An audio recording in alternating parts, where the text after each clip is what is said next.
Welcome in to F1 by Americans podcast. We hope that this show is not as boring as Baku.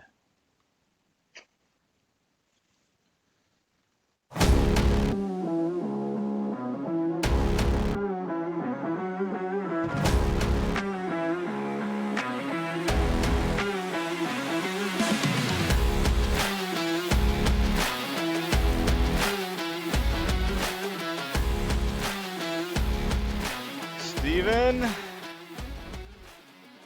welcome back after a long spring break. Did you enjoy your spring break? Did you go anywhere fun? Yeah, I did.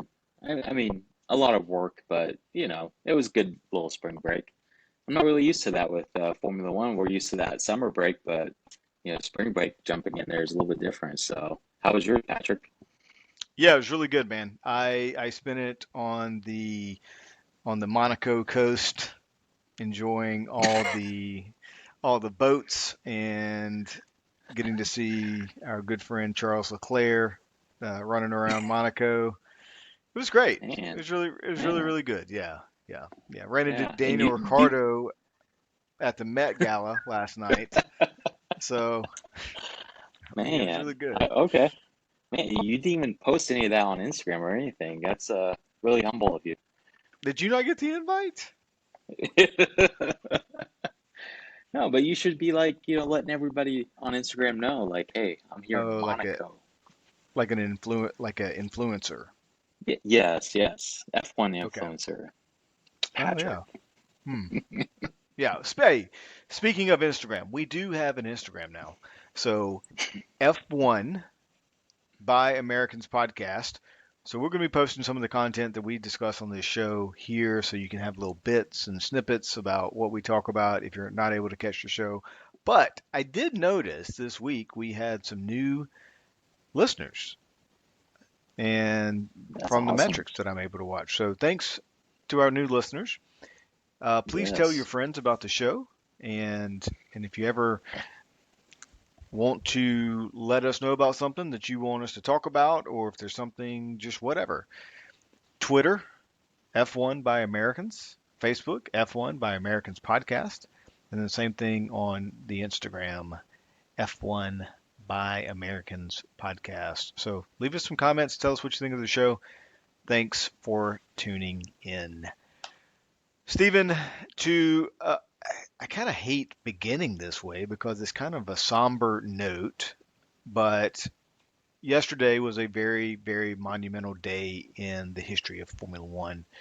So, May 1st was the 29th anniversary of the death of Ayrton Senna, Formula One champion, died at Imola during the Grand Prix of Imola. And that weekend also marked the death of Roland Ratzenberger, who was a Formula One driver as well, and he passed away on Saturday in an accident. On Friday, there was another accident involving Rubens Barrichello. He would go on to have fame with Ferrari, Williams, BA or Honda, and then finally, I think maybe one of his last stops was with Jenson Button at Braun GP. But Mm, it was it was just a that was a weekend that really shifted Formula One and the safety around Formula One, because prior to that, from the 50s until the 90s, there had been 32 deaths in Formula One weekends, whether that's a race or practice or qualifying.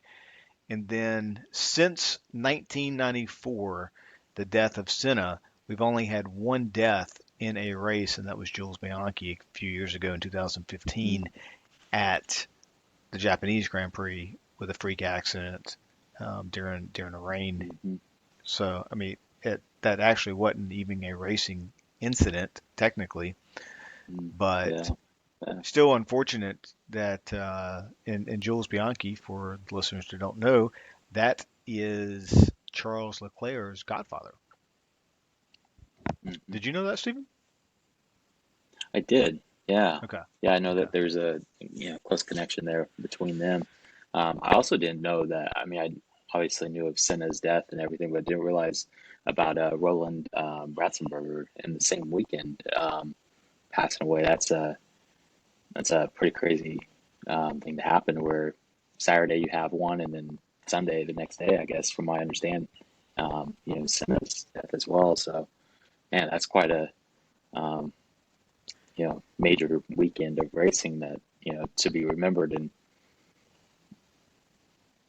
Yeah, yeah, for sure. It was definitely one of those weekends that definitely changed the landscape. And you can tell, right? You can tell by hmm looking at the number of deaths previous and then since. I mean, the history or hmm just the oh focus yeah, on safety was then ramped up and all new safety protocols were put in place. So if you watch the race now, you see a car at the back of the grid.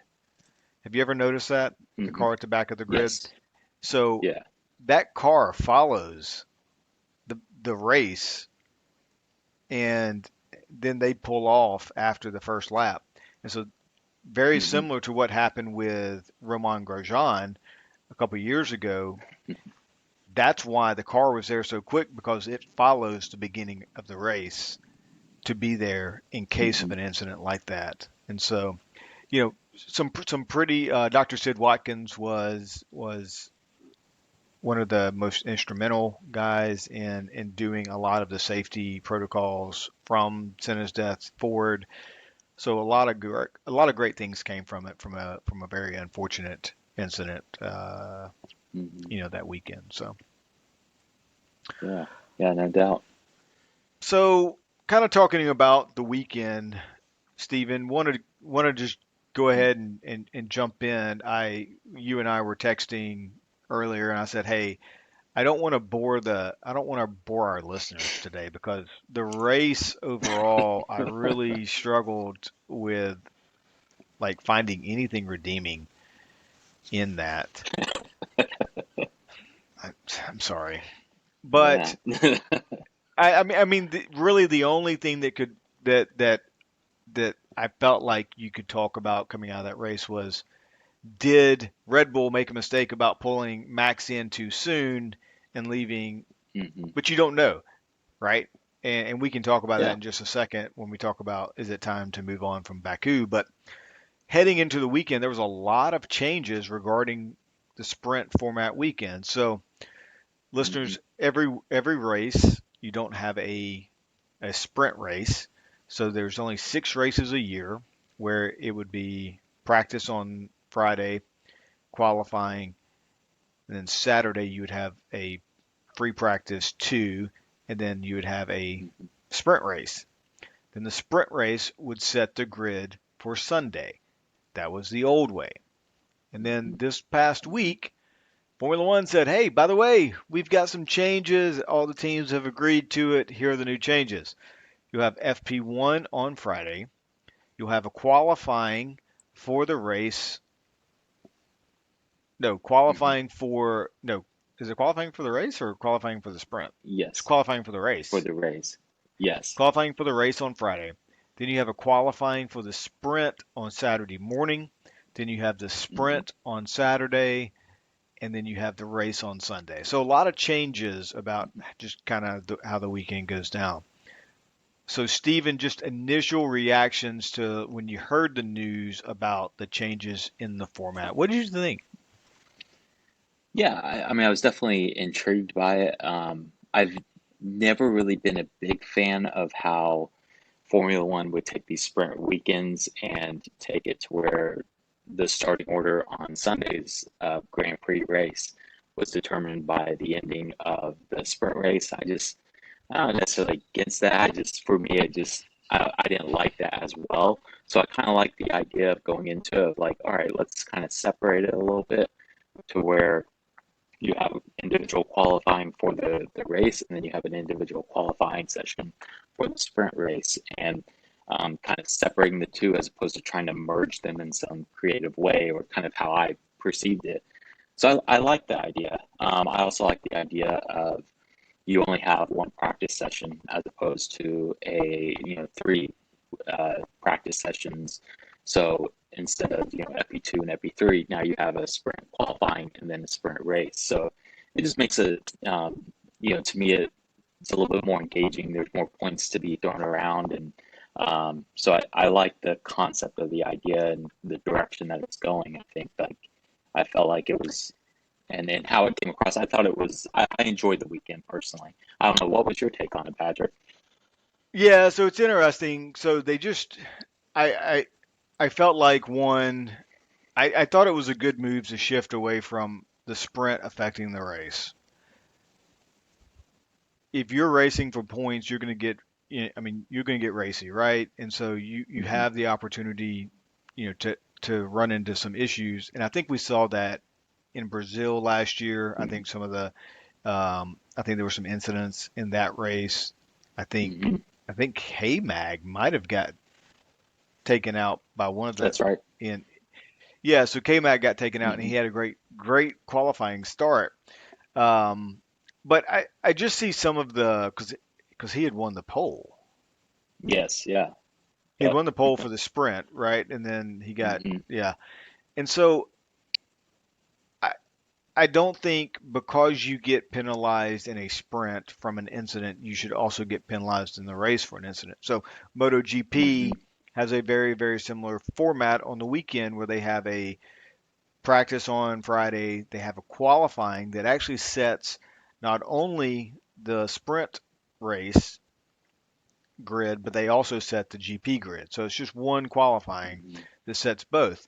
Uh, I think Formula One has an opportunity to kind of shift and do a little bit of difference in the qualifying formats. I know they shortened it down minute wise. What hmm. did you think about that? And I'll tell you what I was thinking.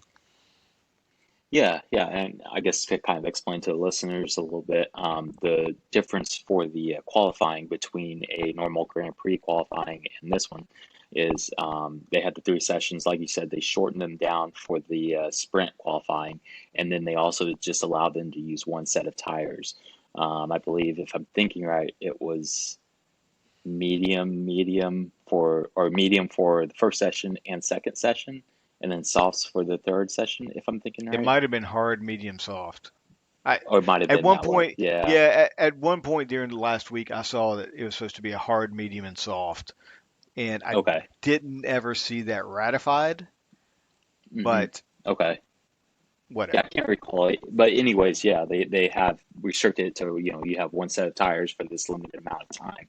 So they did try to change the concept of it around. It wasn't like just a normal Grand Prix qualifying session. So I like that they tried to do something. I don't think it was really enough. I think what you kind of saw was your first lap is going to be your fastest lap, and then you're kind of chasing something that tires have fallen off, so you just don't have the grip that you had for your first run. So because I think if um, Charles Leclerc put it on pole, but it was his first run that he got that lap on, and no one really kind of came close to contesting it afterwards. So I think it kind of maybe in a sense kind of kills the vibe of qualifying where they get one more run, they got fresh tires, or that type of thing. So I think it kind of there could be a better way of doing qualifying, but I like that they one took a different direction, and two that I thought overall it made for some good entertainment. Just see something different than usual. Yeah, I agree I mean, from a spectator standpoint, you want to go to a race and you want to Hmm. watch racing, right? Like, Yeah. so I Hmm. agree to the standpoint. Yeah, let's add a sprint. Let's add, some qualifying ends. Something that's got table stakes, right? Like something that's Hmm. got some meat and meaning behind it. I think if we're going to go to a sprint format, let's look at. So this is how this is what it was. So this is not a original thought, but this is just kind of dating back to what qualifying used to be, and that was each driver you get one lap. Mm, that would be And interesting. you go out there. Do I know? What'd you Was say? that? That would be interesting. Oh, I thought you. Just see one lap. Yeah. And so it really puts the drivers. All right.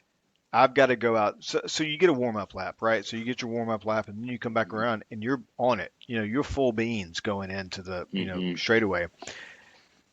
And I really think that provides some opportunities for guys to mess up, right? Like Mhm. smoke, go into a turn too deep, Yeah. eliminates them from that sprint, right?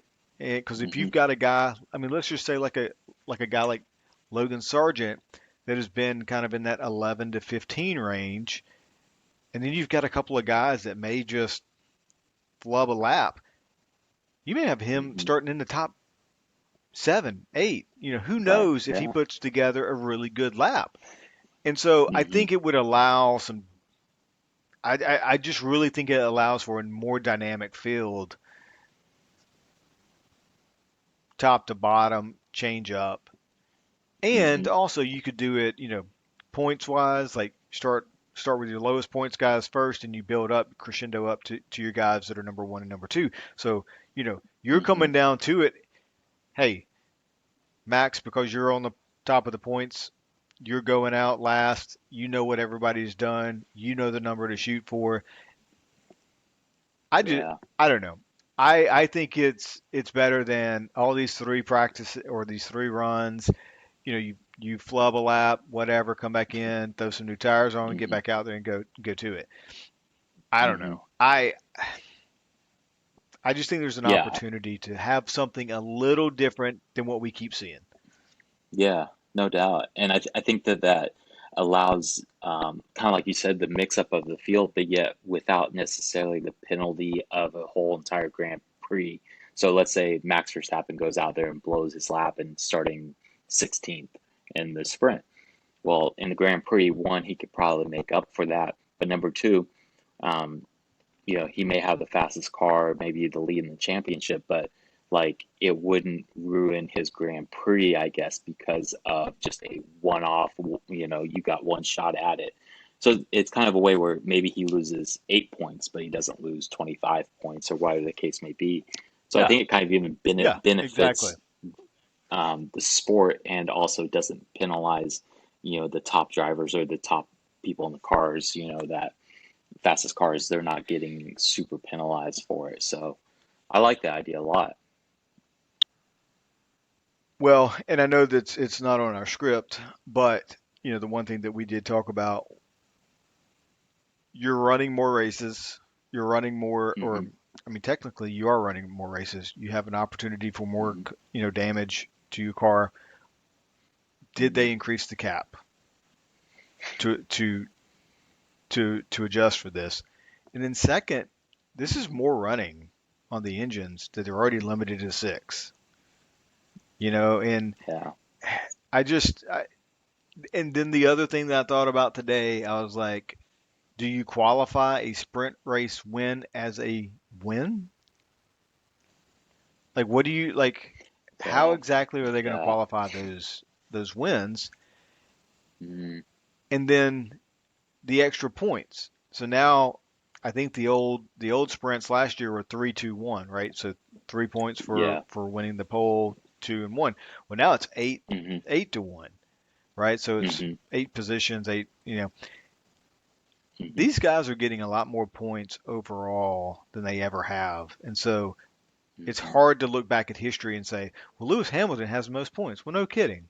Because you know what? When a Right. guy used to Yeah. win, he used to get 10, Right. and Lewis has Yeah. been getting 25 most of his career. So it's Right. it's interesting to also think from that perspective too.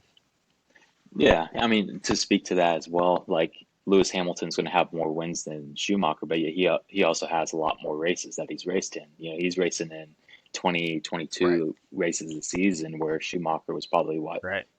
14 It to was 15 18 to areas, 16. something like Yeah, that. Okay, okay. I think So, six. you know, Well, outside of his when he came back with Mercedes, I think it had right, already true. increased at that point. But during his Hmm. time at Ferrari, it was usually around 15 to 16 races a year. Hmm. So, Yeah. So so you're I, looking I at think, almost 10 the races sport per can year. kind of adapt to that a little bit, but that Hmm. is a good point to bring up, though. I'm with you, especially you guys, how do you classify a sprint win? It's definitely not a Grand Prix win, but I guess, how do you start classifying? Do you just start adding that as, hey, a sprint win of this or that, or I don't know. It's good questions. So, Yeah. and then also kind of like you brought up with the cap also, having all this extra running where through practice sessions, and it's very rare that you get a car just wiped out in a practice session, where now it's a lot more likely to happen within doing these sprints and doing more qualifying where you're trying to get the most out of the car. So definitely great points. So we'll see what happens. It might be one of those years where we see more than a couple teams go over, but it'll be interesting to see. All right. So Baku. I know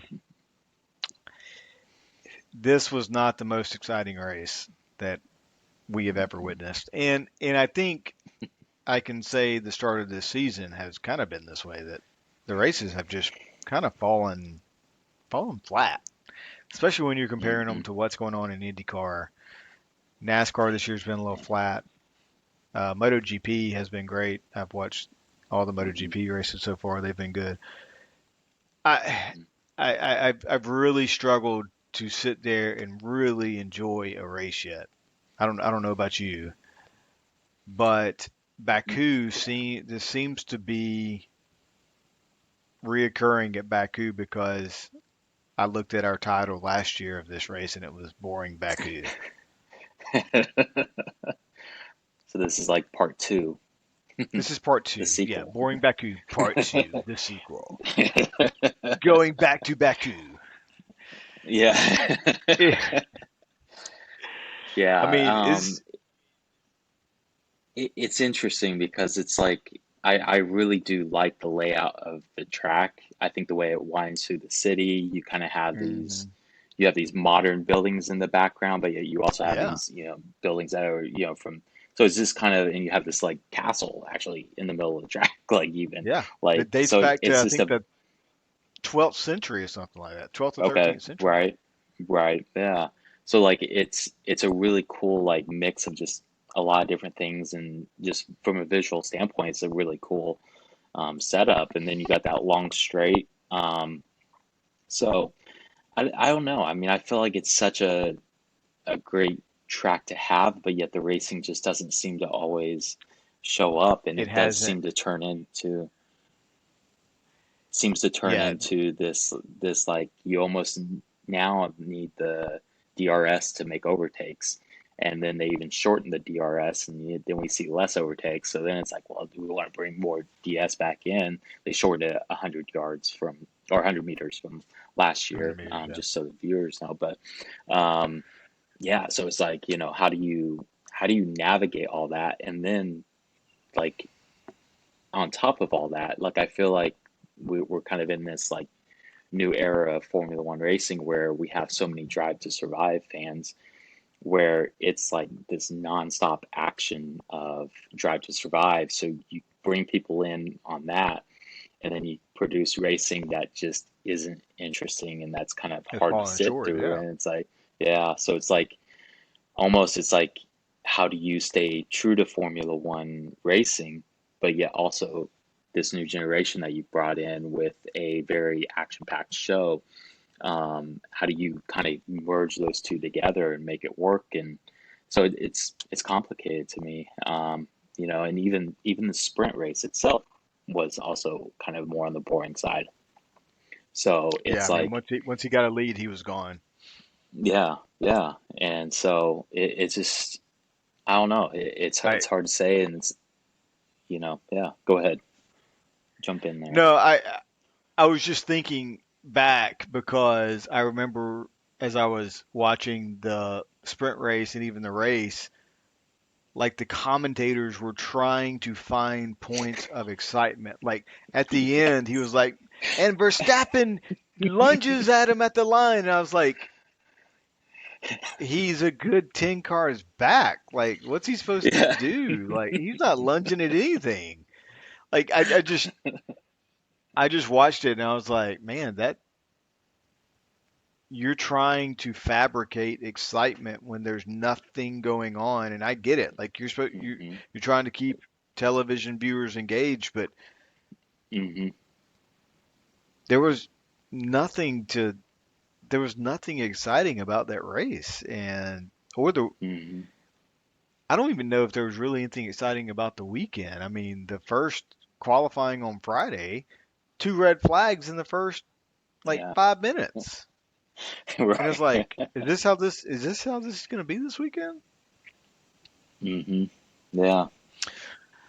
So I Yeah. don't know. I mean, the most exciting race from Baku was 2021 when Hmm.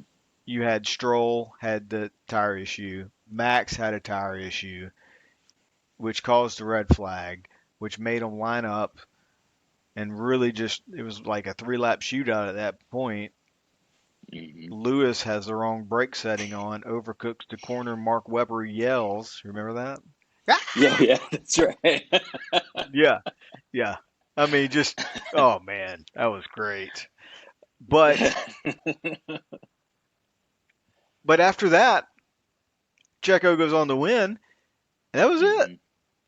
Like that was the most Right. exciting part of that race was there at the end. And so I even thought in this past race, going back to the Max, should they have called Max in? Hmm. I do. I do think they should have called Hmm. Max in because where he was positioned, they should have brought the safety car out immediately to clear that car. Yeah. I Yeah, felt that's like they true. just left it. Hmm. You got to have guys Yeah. out there on the track, and their MO this year is anytime they bring people on the track, they're throwing the safety car out there. I want to say it's a Yeah. red flag, but I mean they were doing Right. it too.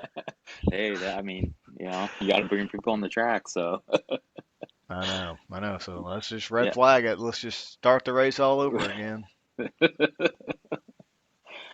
Yeah, and I do also wonder how much of it is Red Bull's just dominance at this Dominance. point. Yeah, I mean, yeah. they were winning by 20 seconds and easy. Like nobody has put Well, pressure on them in a race yet at this point. well, and like you and I said before the show, as we were talking, it's really going to come down to a Max and Checo fight. Hmm. I mean, Right. there's really nothing else that I don't see anybody else getting up there to challenge either one of those guys unless something horribly goes wrong and Red Bull starts to have some kind of major issue with their power plant or uh, transmission or something, right? Like Right. something's going to have Yeah. to go wrong to change this championship because I think it's either one of those two guys that's going to walk away with this thing. Right. Yeah. It's hard to see it any other way at this point. Even in the sprint race where Max and George Russell got into it on turn two, I believe, and George Russell just tore a chunk out of Max's Yeah. side, and Hmm. despite that, Max was still putting pressure on Still able to Leclerc have him. for Yeah. second place. And despite missing this massive chunk out of the side of his car, and it's like, geez, like, Is that how good they how can are? anybody? Yeah, exactly. So it's like, and they're winning these races by 20 seconds, and it's like, man, what if somebody was actually putting putting the screws to them a little bit? I mean, how much faster can they actually go? I have a hard time believing that you're putting your absolute fastest laps out when you're up by 20 seconds in a race. Like, Yeah. you're looking to Yeah. conserve and get to They're the end turning the at that wick point. down. Yeah. Yeah, Yeah. They're just yeah, coasting.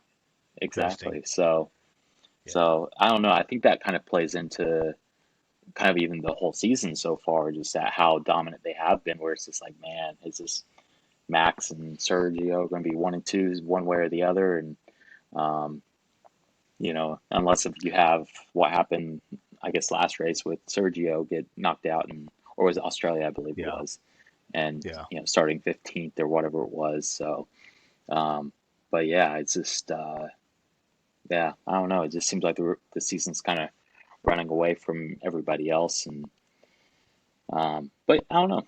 We'll see. Yeah. I mean, Maybe something comes up. we're only four races in, right? So, I mean, Right. still 18 races to go, long way to go. But, I mean, at this point, yeah. I think we both agree it's Red Bulls to lose. Yeah. So, Stephen, we're heading into Miami. I know Hmm. you're not too far away. I think our Hmm. our buddy Rob is going to the race, I believe. Are you going? Yes. No, I'm not, but yeah, it should be interesting. Should be Yeah, it interesting. will I'm be. It definitely would looking be forward to it. interesting. Yeah, it would be interesting to see if they've made any changes from last year, Hmm. just in regards to the track layout. Just, there were Yeah. definitely comments. I did see where they're actually bringing real water in this year to the marina, the fake Oh, marina. wow. Yeah, so they're gonna have some boats, and I did see today somebody was pulling in a Midnight Express. It's a boat type of boat, Yes, yes. and so they Nice. were bringing in a Midnight Express to put in the out in the marina floating, I would think, or maybe not floating, still on a trailer, but just water in there. I don't know how it's going to Right. work. Is it Basically, it's just just a sitting on a pool. trailer? Yeah. Yeah. Oh gosh. Oh, Yeah. Miami. No, it should be interesting. They did have some issues last year with the track kind of peeling up in some spots, so it'll Yeah, be there interesting to were some see that. issues. Yep. And then I believe was it Ocon and Signs that kind of hit that wall on the Yeah. just before the back straight. hmm So it'll be Like interesting to turn see if there's any change. six or something like I that, want to. 6 or 8, something through there. I don't really recall, but I know it's kind of before that back straight there that they have. Yeah. So just a few turns before that. So it'll be interesting to see. I mean, I know it's Miami, so it's gonna be a party, of course, and It is we're gonna definitely see going to be a that party. Definitely going to be a atmosphere. party. So yeah. So Well, Steven, I was thinking. yeah, Oh, go ahead. I was I did, thinking. No, no, you're good. And also, we should mention Logan Sargent going back home. That's his home yeah, race from home Fort race, Logan Lauderdale. Sargent. So, which, by the way, what are you thinking of the rookies this year? We got DeVries, we got Logan Sargent, and then we have Oscar Piastri. So I was kind So, of thinking, I think Piastri's doing, it looked like this past weekend McLaren brought some upgrades. Looks like he was decent, hmm right? So I think hmm Lando's even said he's putting pressure on him to, hmm to do better. He didn't have that with Ricardo. hmm Um, and then I feel like Sargent is outshining DeVries at this moment.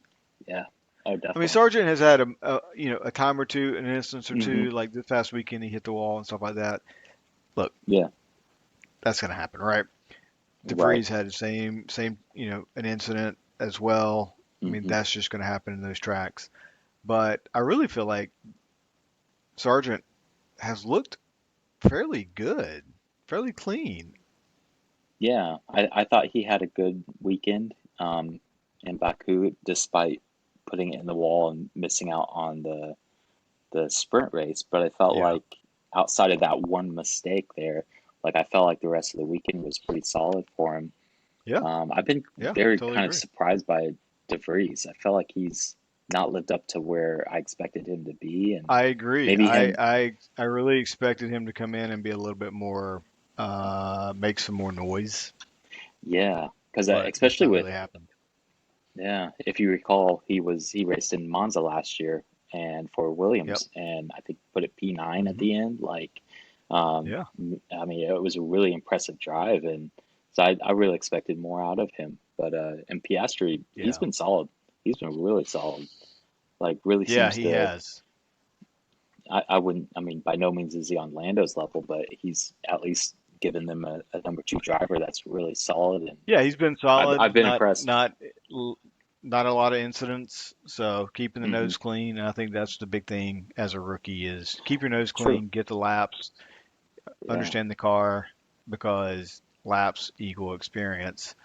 Hmm. And I think the more you do that, the better you're going to be. Yeah. No, that's a great point.